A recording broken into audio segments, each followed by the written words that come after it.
S'agissant tout d'abord des aspects techniques, dans le fond, qu'est-ce que le cloud? On risque d'enfoncer une porte ouverte. Au fond, on a une définition technologique qui est très large, qui est la mise à disposition, respectivement l'accès, si on se place dans la perspective du client, d'une solution informatique à distance par Internet. Alors, solution informatique, le concept est large et ça nous permet de passer au point suivant. Dans le fond, on a des solutions extrêmement diverses. Celle qui vient généralement à l'esprit, c'est ce que l'on appelle le SaaS, Software as a Service, c'est l'accès à un logiciel, à un ensemble de fonctionnalités, mais on a également toute une série d'autres accès possibles à d'autres prestations, notamment à de l'infrastructure pour de l'hébergement, et plus récemment à toute une série de choses, notamment le Crypto as a Service, pour parler du sujet d'actualité, avec toute l'infrastructure nécessaire au fonctionnement des prestations dans le domaine de la blockchain, qui est aussi une forme de cloud, si on veut bien, avec une combinaison technologique cloud-blockchain. Tout ça nous amène à une dénomination générique, le XaaS, Anything as a Service, qui désigne, dans le fond, toutes les solutions possibles, accessibles, à distance via Internet. Ça nous permet de faire la dernière transition, qui est celle du cloud banking. Eh bien, le cloud banking, de manière très générale, ce n'est rien d'autre que l'accès à une diversité de solutions pratiquement infinies pour les acteurs du secteur bancaire. Les aspects économiques. Pourquoi les aspects économiques? Eh bien, il y a une véritable économie du cloud qui s'est développée. Et cette économie, elle est essentielle dans une perspective contractuelle, parce que ça permet notamment, dans la perspective du client, de comprendre certaines logiques qui sont sous-jacentes dans la position des cloud service providers. Alors, historiquement, il faut bien garder à l'esprit qu'on avait, avant que les technologies, notamment d'infrastructures Internet, soient suffisamment développées, on avait des installations de systèmes informatiques directement on-prem chez les clients.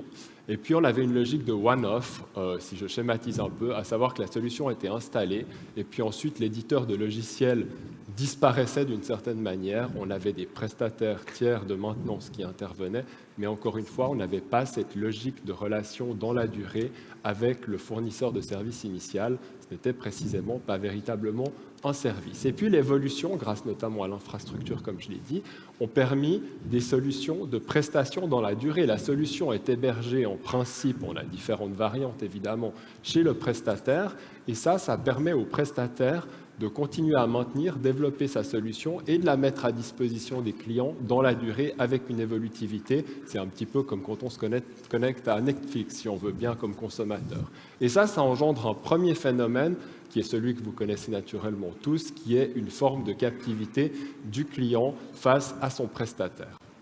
Lorsque l'on évoque ce genre de thématique avec les prestataires, il y a d'autres logiques dans leur tête qui sous-tendent la prestation qu'ils tentent généralement d'offrir aux clients du secteur bancaire et financier. On a pris deux exemples ici pour illustrer le propos. Le premier, c'est l'illusion de la standardisation. Dans le fond, dans la logique du prestataire, lorsqu'on est prestataire cloud, on s'attend à pouvoir avoir une solution standardisée que l'on met à disposition d'un maximum de clients, ce qui permet naturellement des économies d'échelle. Ça, c'est le postulat de base de la plupart des prestataires cloud. Pourquoi une illusion? Eh bien parce que l'on sait qu'en pratique, les clients ne se satisfont généralement pas d'une solution toute faite, qu'on a besoin de customisation, et donc la perspective du client ne matche pas véritablement avec celle initiale du prestataire, et ça peut conduire à certaines tensions. On en rediscutera tout à l'heure, mais encore une fois, l'élément important, c'est bien de comprendre le point de départ du prestataire pour pouvoir ensuite mieux aborder ces choses dans le cadre de discussion. Le deuxième point, eh bien, c'est presque une illusion aussi, on aurait dû le mettre ainsi, les coûts ajustés à la consommation. Dans la logique précédemment de l'installation on-prem, comme on n'avait pas ce lien continu et non-stop entre le client et le prestataire, eh bien, dans le fond, on essayait de trouver un schéma de pricing qui convenait au mieux, mais qui, dans le fond, n'était pas ou rarement totalement lié à la consommation. Dans le cadre du cloud, on se dit, eh bien là, on devrait pouvoir, vu ce lien permanent, réussir à créer justement ces coûts qui sont ajustés.